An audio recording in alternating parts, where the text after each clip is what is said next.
Hey everyone, and welcome to the Casino Running and Cruising podcast. This is your next episode, and it will also have some image guides as well. Enjoy. You know that rumor you hear sometimes, the one that says you can get a totally free cruise just by playing in the ship's casino? It always sounds like something out of a movie, reserved for the high rollers. But what if it's not? What if it's a real strategy that anyone could pull off? Well, let's dive in and see what's what. So, yeah, that's the million-dollar question, isn't it? Is this whole thing just a myth, a lucky break for a few people here and there, or is there an actual system that you can learn and maybe, just maybe, use to your advantage? Well, it turns out for a growing number of really savvy travelers, it's not a myth at all. It's a full-blown strategy. This is all about changing how you think about the casino. You stop seeing it as just a game of pure luck, and you start treating it like a system that has rules you can actually learn to leverage. Okay, so to really see how this works in the real world, let's look at a case study. I want you to meet Graham and Jody Bernard. They decided, hey, let's put this whole theory to the test, and they ran a super focused experiment on a Royal Caribbean cruise. Their mission, if they chose to accept it, was crystal clear. Get to prime status in Royal Caribbean's casino loyalty program, which is called Club Royale. Now, prime is the magic word here. It's the tier where the really good stuff like a free annual cruise starts to kick in. And to get there, they needed to rack up 2,500 points. So to earn those 2,500 points on the slots, you generally have to cycle about $12,500 through the machines. Now, hold on, let's be really clear here. Cycling does not mean losing 12 grand. It just means that's the total amount of money you bet.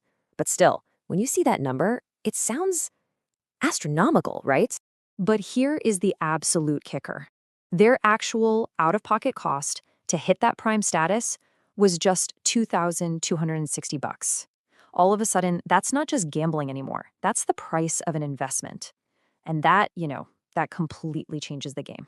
So you're asking, for that $2,000 investment, what did they get back? Well, Graham did the math, and he calculated that the total value of all the perks they unlocked by hitting prime status was around $9,210. I mean, that is a phenomenal return on investment. So how in the world did they do it? Well, their strategy was really specific. They stuck to slot machines, and they stayed away from those giant progressive jackpot games, because that let them get more playtime for their money. And here's the most important part. They made absolutely sure their CPAS card was in the machine for every single bet. That way, every dollar was tracked. And this timeline just perfectly lays out the payoff. They put in about 10 hours of really focused play, and bam, they hit their goal by day 2 of the cruise. But the best part? Because of the time of year they did it, that prime status is now locked in for almost 2 full years, all the way until March 2026. Okay, so we've seen that it's actually possible. Now, let's pop the hood and break down the mechanics of how these loyalty programs really work. We'll use Royal Caribbean's Club Royale as our main example. All right, the first thing you gotta understand is that there are 2 totally different kinds of points. Think of tier points as your long-term investment. They build up all year long and they determine your status. Then you've got cruise points. Those are for instant gratification. You earn them and burn them on your current trip for things like free play, but they reset to 0 the second you step off the ship. And this is super important to remember. Unlike the cruise line's main loyalty program, where your status can be for life, this casino status is temporary. You've got to re-earn it every single year, and it's within this specific earning season, from April 1st to March 31st. It's their way of encouraging you to keep playing if you want to keep the perks. So here's what that loyalty ladder looks like. You've got 4 main tiers. Choice is basically just getting your foot in the door. Then you hit Prime at 2,500 points. That's the sweet spot we've been talking about, with free drinks in the casino and that awesome annual cruise certificate. Go higher, and Signature adds things like free Wi-Fi and a balcony cabin. And way up at the top, Master gets you the whole VIP treatment. Priority access, specialty dining, even a free grand suite.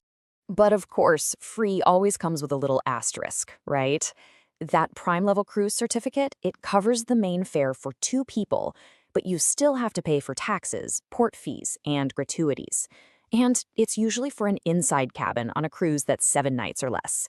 The key is to think of it as a massive, massive discount, not a completely free ride. Now, Royal Caribbean isn't the only game in town. Of course not. All the big cruise lines have their own casino programs, and honestly, they can be pretty different. So let's zoom out a bit and see how they stack up. When you look at this chart, you can really see how different their playbooks are. Carnival's whole thing is getting a drink in your hand as fast as possible. Then you look at Norwegian, and wow, they make you work way harder for those perks. You need a staggering 35,000 points. Meanwhile, Celebrity gives you points faster on slots, but their top tiers are much higher to reach. This is exactly why you have to know which program fits your style of play. All right, so we've looked at the case study, we've gone through the mechanics, we've even checked out the competition. What does this all boil down to? What's the winning strategy for you? Look, at the end of the day, there are a few golden rules that work on any cruise line. Rule 1, always, always use your player card. Rule 2, set a budget before you even start and stick to it, no matter what. And Rule 3, always check for special offers from the casino.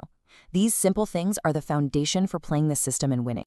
Ultimately, this whole thing really just comes down to a big shift in your mindset.